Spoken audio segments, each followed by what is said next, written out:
नमस्कार, India top news में आपका स्वागत है। Breaking news Ballia. नंदलाल गुप्ता के परिजनों से मिले कांग्रेस पदाधिकारीगण, साथ ही भाजपा सरकार पर निशाना साधे। उत्तर प्रदेश बलिया जिले में पार्टी के राष्ट्रीय सचिव सत्यनारायण पटेल और प्रांतीय अध्यक्ष व विधायक वीरेंद्र चौधरी पहुंचे व्यवसायी के घर। बलिया जनपद में बीते 2 सप्ताह पहले सूदखोरों के आतंक से आत्महत्या करने वाले आर्म्स व्यापारी नंदलाल गुप्ता के आवास पर पहुंचे कांग्रेस पार्टी के राष्ट्रीय सचिव सत्यनारायण पटेल और प्रांतीय अध्यक्ष व विधायक वीरेंद्र चौधरी। मृतक नंदलाल गुप्ता की पत्नी व परिजनों से मुलाकात कर पीड़ित परिवार को विधायक वीरेंद्र चौधरी ने अपने वेतन से 50,000 रुपये देने का वादा किया। साथ ही आश्वस्त किया कि पार्टी आपके साथ हर सुख दुख में साथ खड़ी रहेगी। साथ ही सरकार से निवेदन किया कि पीड़ित परिवार को 1 करोड़ रुपए के साथ सरकारी नौकरी मुहैया कराई जाए। राष्ट्रीय सचिव ने पीड़ित परिवार को आश्वस्त किया कि पार्टी आपके परिवार के साथ खड़ी है और आपकी लड़ाई को अपनी लड़ाई मानकर लड़ेगी।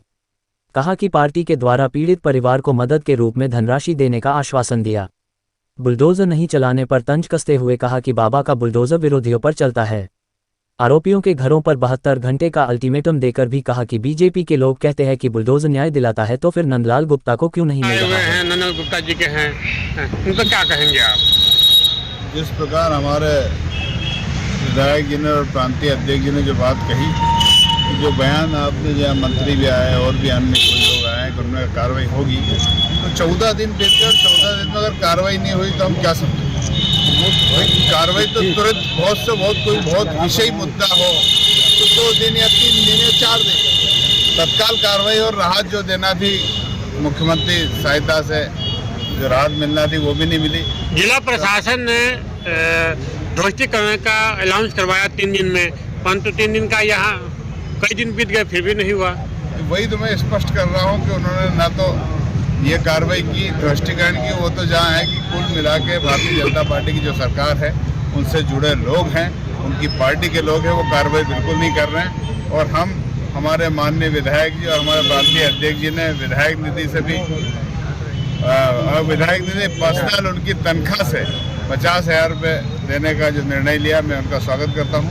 और साथ ही हम दोनों मिलकर पार्टी से भी यथासंभव जो मदद होगी वो करेंगे और विधायक जी विधानसभा में इस बात को उठाएंगे और निश्चित ही उठाकर एक तो नौकरी मिले और 1 करोड़ रुपए की आर्थिक सहायता सरकार दे, इस बात को हम आगे बढ़ाने का प्रयास करेंगे। अच्छा, जितना जोरों शोरों पे बुलडोजर का यहाँ कारनामा हुआ था कि मतलब 72 घंटे के अंदर बुलडोजर चलेगा, वो ऐलान करके और नहीं हुआ, इसको आप किस नज़र से देखते हैं? देखो, ये इनकी नीति और नियत की बात है। स्पष्ट हो गया कि जहाँ बुलडोजर नहीं चलाना वहाँ बुलडोजर चलाते हैं, और जहाँ चलना था, जो आप खुद कह रहे हैं चलना था और सरकार का, जिला प्रशासन का निर्देश था, शासन का निर्देश था, इसके बाद नहीं चला, इसका मतलब आने वाले समय में इस बुलडोजर को जनता जरूर चलाएगी। कांग्रेस का विधायक हूँ, परिंदा क्या कहेंगे? जितनी भी निंदा की जाए वो कम है ऐसी घटनाओं के लिए।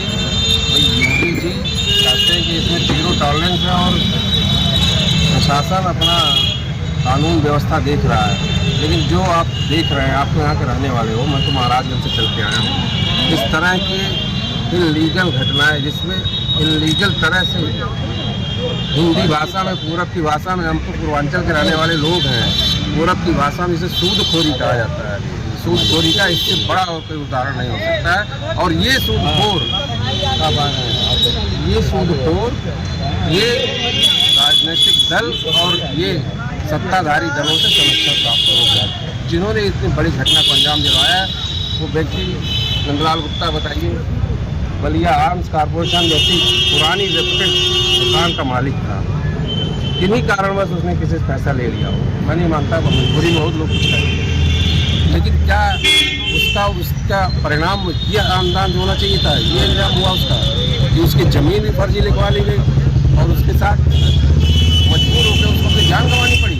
पीड़ित पत्नी से मिले हैं, क्या हालात इन लोगों का है? मैं तो भाई से कितना संतुष्ट है? मैं तो अभी उनकी पत्नी से मिल के आ रहा हूँ, उनके भाई से मिल के आ रहा हूँ, उनकी माँ से मिल रहा हूँ। उनके आंसू नहीं रुक रहे हैं। आज घटना को 12 दिन हो गए, मेरे ख्याल आज 14वां दिन उस घटना का है। उनके आंसू आज भी बंद नहीं है। इससे बुरी हालात पूरी परिवार की क्या हो सकती? प्रशासन पूरा आश्वासन पर निर्भर है। प्रशासन ने आश्वासन दिया कि हम उस जो रजिस्ट्री में उन्होंने जो ज़मीन लिखवाई थी उसको रद्द कर देंगे। आज बताइए, ऐसा प्रशासन 14 दिन में आज तक उस कार्रवाई को अंजाम नहीं दे पा रहा है, ऐसा किसका दबाव पड़ रहा है? इतना दिन बीत जाने के बावजूद भी अभी कुछ लोग गिरफ्तार नहीं हुए हैं, ना ही बुलडोजर का वावा चला है। यही तो मैं आपसे पूछ रहा हूँ, मेरे पत्रकार साथियों, आप लोग भी सोचो, बलिया में इस तरह के लोग किसके दबाव में प्रशासन काम कर रहा है कि ऐसी बड़ी घटना होने के बाद आज भी बुलडोजर नहीं चला उनके घरों पे और आज भी गिरफ्तारी नहीं हुई। तो क्या मानते हैं भाजपा से वो पदाधिकारी इसलिए नहीं चला? ये तो आपको विदित है, सब जाहिर है, जग जाहिर हो रहा है कि वो लोग संरक्षण प्राप्त हैं भारतीय जनता पार्टी के लोग हैं, भारतीय जनता पार्टी के मंत्रियों से, भारतीय जनता पार्टी के प्रशासन ने उन लोगों को संरक्षण दे रखा है। इसके नाते यहाँ पे कोई घटना नहीं हुई। लेकिन विधानसभा 20 तारीख से चलने वाली है। बुलडोजर बाबा जिनको आप लोग नाम देते हैं, बुलडोजर बाबा को विधानसभा में इसका जवाब देना पड़ेगा कि बुलडोजर अगर चल सकती है तो स्वर्गीय नंदलाल गुप्ता के देखने के बाद मुझे ये लगा कि मेरी बहन है, इसके साथ ऐसी घटना हुई। मैं खुद 50,000 रुपये अपने विधायक तनख्वाह में इनको दे दूँगा और पार्टी से भी उनको सहायता दिलवाऊँगा। और साथ ही साथ जो इन्होंने वादा किया प्रशासन ने, अगर प्रशासन उस पर खरा नहीं उतरा, कुछ इंतजार हम भी कर रहे हैं, क्योंकि परिवार उनसे कह रहा है कि हो सकता है प्रशासन 1-2 दिन में कर दे। अगर नहीं करेगा तो आने वाले विधानसभा में इस मुद्दे को मजबूती के साथ 20 तारीख को राज्यपाल का अभिभाषण है, 21 तारीख को 0 आवर में इस मामले को मजबूती से उठाएंगे। आपको क्या लगता है, अभी बीजेपी आयुष मंत्री दयाशंकर मिश्र दयालु आए थे, कह रहे थे कि मुझे पार्टी से कोई मतलब नहीं है, पार्टी जाति उत नहीं जानती है, अगर वो इसमें आ गए हैं तो तब भी उन पर कार्रवाई होगा, उनको निष्कासित किया जाएगा पार्टी से। तो क्या हकीकत में न्याय मिल पाएगा? देखिए, किसने क्या कहा मैं उन शब्दों पे नहीं जाना चाहता, लेकिन मैं जानता हूँ जो सत्ता में बैठे लोग हैं, जो इस समय जिम्मेदार हैं, जवाब तो उनको देना है ना, कि अगर वो सत्ता में है तो उनको जवाब देना चाहिए था कि कार्रवाई क्यों नहीं हो रही है। सत्ता तो उन्हीं के हाथ में है, जो भी मंत्री रहे मैं नाम नहीं जानता, लेकिन अगर वो सत्ता में तो जवाब उनको देना चाहिए। हम पक्ष में हमें उनसे सवाल पूछना है और हम सवाल पूछेंगे उनसे कि अगर ऐसी घटना होती है और आप जाते हैं, और आज तक बताइए तमाम घटनाएँ हुई हैं, पीड़ित को कंपनसेशन जरूर मिला है। मेरी तो मांग है कि बताइए वो जो विधवा हो गई, इतनी नौजवान मेरी बहन जैसी है, वो विधवा हो गई है, क्या उसको अब तक उनको नहीं करना चाहिए था? मेरी मांग भी है प्रशासन से कि उनको नौकरी दी जाए और इस परिवार को आर्थिक रूप में 1 करोड़ रुपए दिया जाए।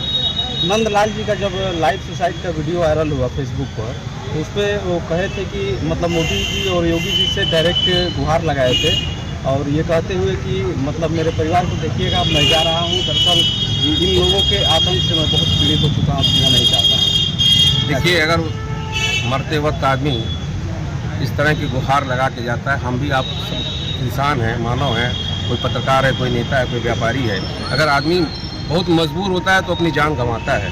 अगर वो जान गंवाने से पहले इस तरह की गुहार मोदी जी और योगी जी से कर के गए, तो आप बताइए कितने दिन बीत गए हैं इस गुहार को?